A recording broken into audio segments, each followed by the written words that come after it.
Good evening and thanks for joining us. We are on the Rideau Canal tonight where Winterlude, Ottawa's winter festival, is wrapping up. We begin tonight with an amazing survival story. A baby born on a freezing Toronto sidewalk early Sunday morning. By the time the baby girl was taken to the hospital, she had no vital signs and her mother was told she was dead. Then, less than 2 hours later, an astonishing turn of events. The baby was, in fact, alive. Mike Drolet now on a newborn's second chance at life.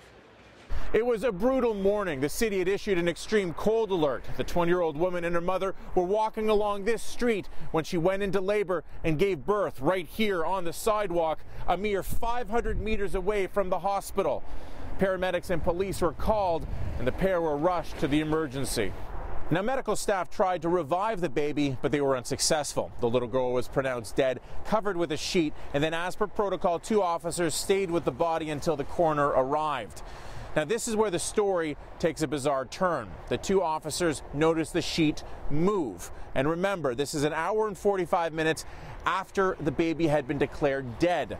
They found a pulse, called for medical help, and miraculously, the baby was revived.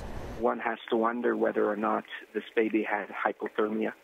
And when they have hypothermia, the heart really slows down dramatically.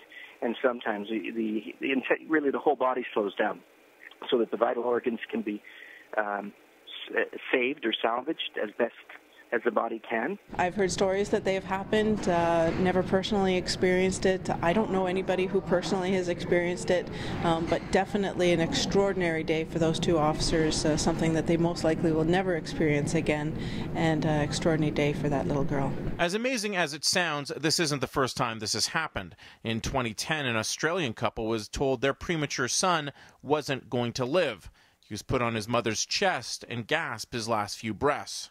Almost as soon as the last person left the room, he startled, which was the first movement I'd felt of his arms and legs. And I'm like, oh my God, what's going on? And last year in Argentina, this couple's baby was declared dead and sent to the morgue.